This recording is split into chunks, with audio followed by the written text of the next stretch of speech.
A Russian military transport plane crashed in Russia's Belgorod region near the Ukrainian border on Wednesday morning. It was carrying 65 Ukrainian war prisoners, 6 crew members and 3 people accompanying the war prisoners. The Russian Defense Ministry said all have been killed in the incident. Ukrainian President Volodymyr Zelensky has called for an international investigation into the plane crash. Moscow immediately blamed Ukraine for the incident and called it an act of terror. Russia's defense ministry and other authorities have begun investigations into the matter.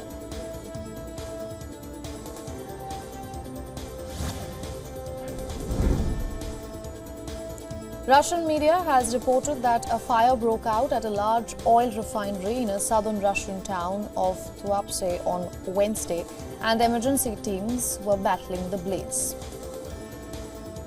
The footage released shows a large blaze and thick smoke at the refinery and emergency vehicles at a distance. According to the regional emergency service officials, no casualties have been reported so far. The head of the district said that the fire was located in the oil refinery's vacuum unit, a secondary processing section.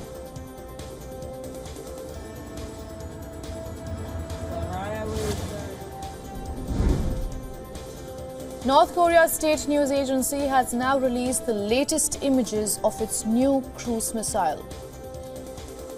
The strategic cruise missile is currently under development. This comes a day after South Korean military said that Pyongyang has fired several cruise missiles towards the Yellow Sea. South Korean Defense Minister condemned the launches as a serious threat to the country.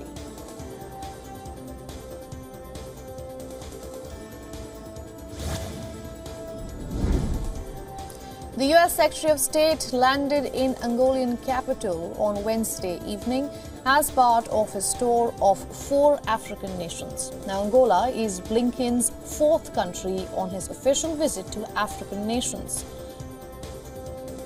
Before arriving in Angola, Blinken visited Nigeria, where he told officials that the U.S. will continue to support Nigeria in its efforts to stabilize the region. Antony Blinken's visit focuses on trade, security and democracy promotion.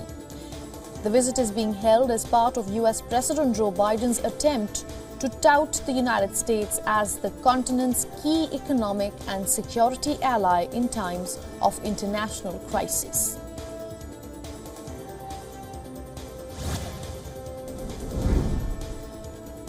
Former South Carolina governor and Republican presidential candidate Nikki Haley's speech was disrupted by a protester critical of the U.S. support for Israel.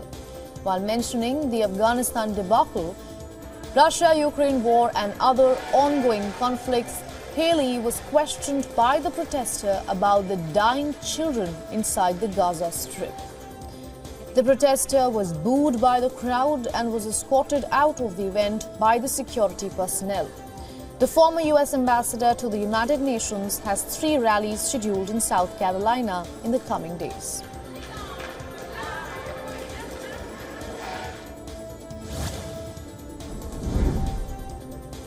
A woman was rescued on January 23rd after being stranded on the top of her overturned car for 15 hours in California's Livermore.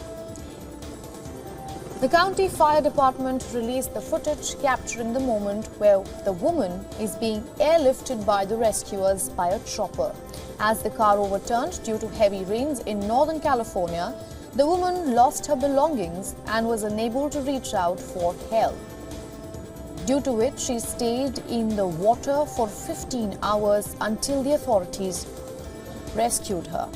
Later, the woman was finally taken to a local hospital.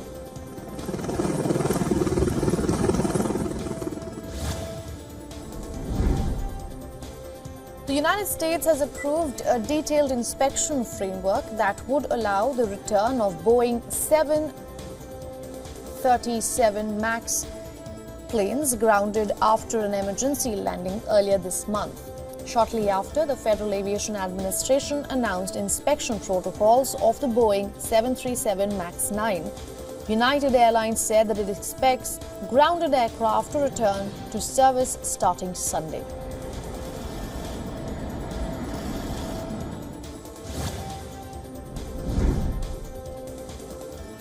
French President Emmanuel Macron is all set for a two-day visit to India. In the city of Jaipur, President Macron will meet the Indian Prime Minister Narendra Modi. Both the leaders will participate in a roadshow in Jaipur. Both Prime Minister Modi and French President Macron are expected to reach New Delhi on the night of January 25th, that is today. Emmanuel Macron has been invited as the chief guest at this year's Republic Day parade. Significantly, a 95-member contingent from the prestigious French Foreign Legion will be marching at the parade on Kartavya Path in the heart of the Indian capital. The French Foreign Legion will also have volunteer soldiers from other nations serving in France and abroad.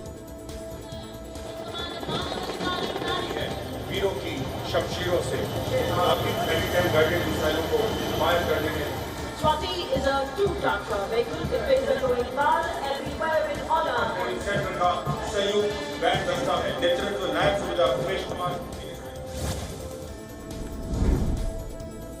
On the occasion of National Voters' Day, in India, Prime Minister Narendra Modi interacted with 10 million first-time voters as 2024 is the year of general elections for India. While addressing the young voters, Prime Minister Modi said that the only stable government can take big decisions, and his government at the centre has fixed the issues that were pending for decades. Prime Minister Modi further added that Indian passport is now seen with pride across the world, and in coming years, India will become one of the top 3 economies in the world.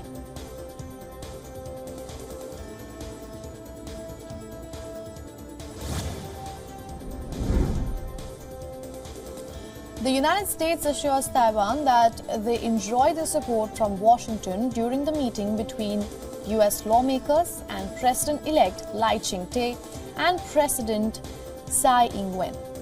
Lai Ching-te said that he hopes that the United States can continue to firmly support Taiwan. Now, this is being seen as a significant development between the U.S.-Taiwan relations since the January 13th election. The United States is Taiwan's biggest and the most important international backer and arms seller despite the lack of formal diplomatic ties. China has repeatedly warned the United States to stop its support for Taiwan, and as the issue is a diplomatic flashpoint in China-US relations.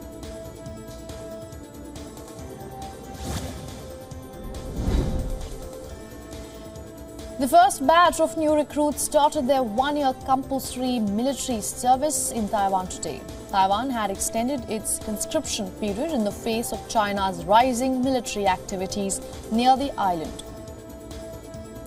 In Taichung, over 70 recruits bid farewell to their families before boarding the bus to begin their extended conscription. President Tsai Ing-wen announced the conscription back in 2022. According to the Taiwanese law, men between the ages of 18 to 36 years have to do the compulsory military service. Currently, Taiwan's armed forces have 165,000 soldiers.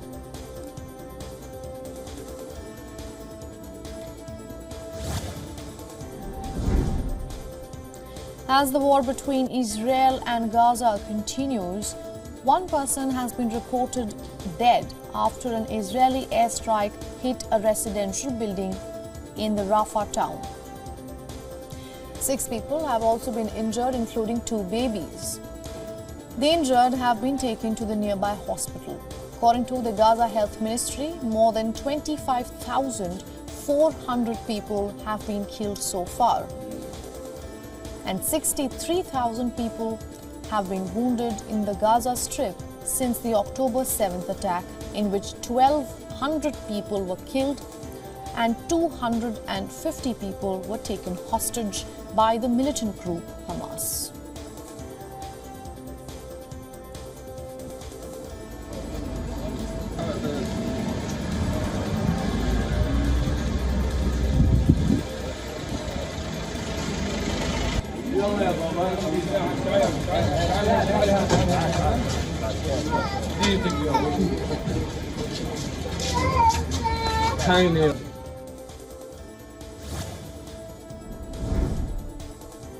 In a break from decades-old tradition, Saudi Arabia is set to open its first liquor store within a few weeks. Notably, the alcohol will be catered exclusively to non-Muslim diplomats, as Muslims will not be allowed to enter the store premises. The decision taken by Saudi's Crown Prince Mohammed bin Salman is being seen as a historic move for the nation, since alcohol was officially prohibited in the year 1952. The kingdom had strictly banned alcohol and other liquor beverages in the country.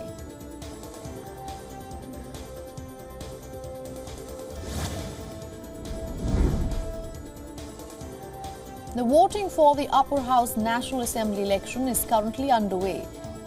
The voting began at 8:45 a.m. IST and it will continue till 2:45 p.m. IST, and the voting process will officially conclude at 3 p.m.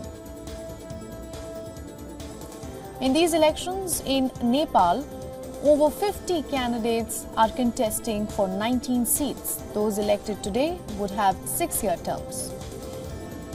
Moreover, each province will elect 8 members, ensuring representation from diverse groups. More than 4,000 security personnel have been deployed across the capital city of Kathmandu.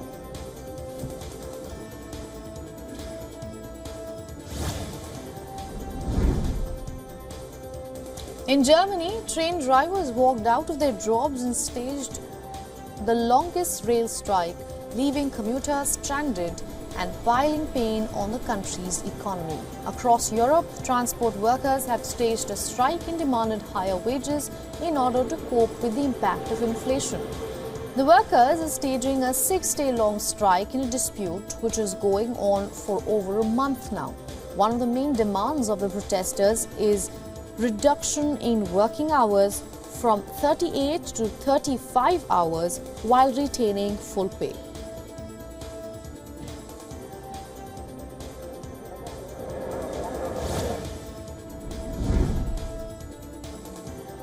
The Chinese state media and the local administration says a fire incident at a street shop in the Xinyu city has killed about 39 people and injured 9 more. There was an internet cafe located below ground level and a training institution upstairs in the building where the fire broke out. After the latest fire incident, Chinese president demanded that efforts should be made to curb such incidents and ensure people's safety. Now, China has witnessed several fires over the past year. Recently, a school dormitory fire killed 13 students in central China's Henan province.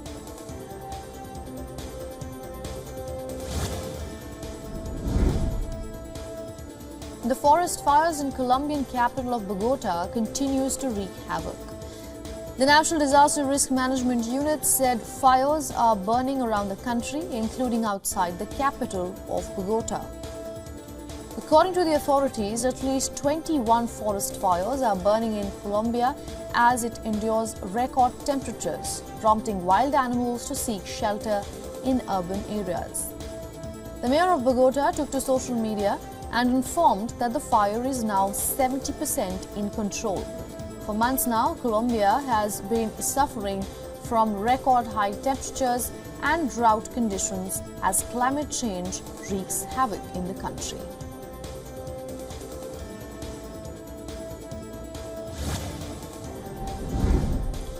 Over to some news from the world of technology.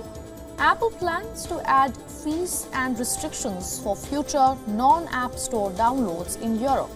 According to a report, when Apple will impose extra charges when it starts allowing third-party software downloads outside its app store.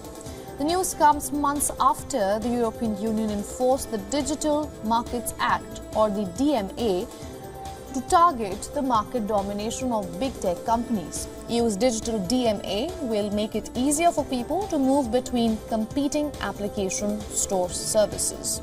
EU has made it mandatory for all big tech firms to comply with the DMA by March 7th.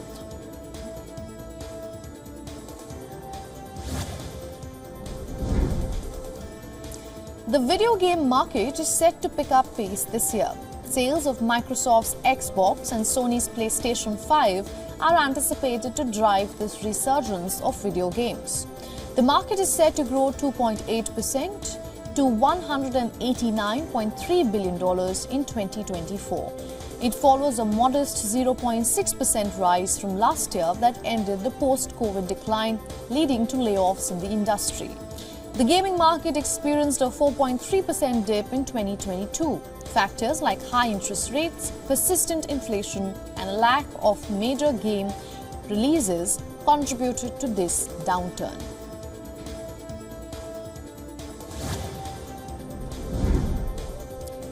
A recent report by the UK's National Cybersecurity Centre warns that artificial intelligence will make it challenging for people to distinguish genuine emails from hacking attempts. The agency highlights that generative AI will likely increase cyber attacks over the next 2 years. Generative AI is the technology that produces convincing text, voice, images, and also videos.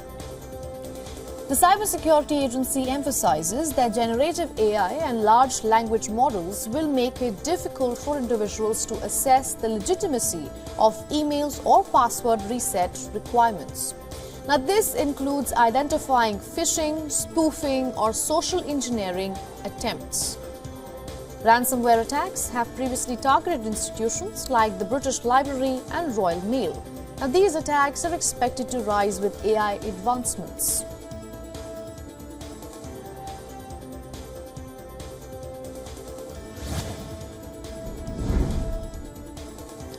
Oil prices rose on Thursday as U.S. crude stockpiles plummeted by 9.2 million barrels, surpassing forecasts. Winter weather disrupted refineries and slashed imports, pushing output to a 5-month low. Geopolitical tensions in West Asia heightened as major shipping companies took altered course, choosing to reroute via southern Africa instead. This comes as the US and UK military targeted Houthi anti-ship missiles in Yemen. Now, these factors, along with hopes for China's economic recovery, fueled a 0.3% rise in Brent crude.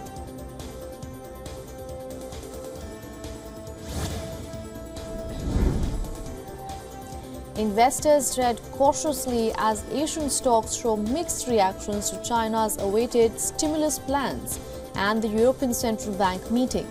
The dollar rebounds on strong US business activity, while the Canadian dollar falls after the Bank of Canada holds rates. China's cut in bank reserve requirements and a reported stock market rescue fund to stabilize markets comes amid growing skepticism. Tesla's earnings miss expectations, but global yields rise as rate cut expectations fade. Bond markets feel pressure and commodity markets see fluctuations.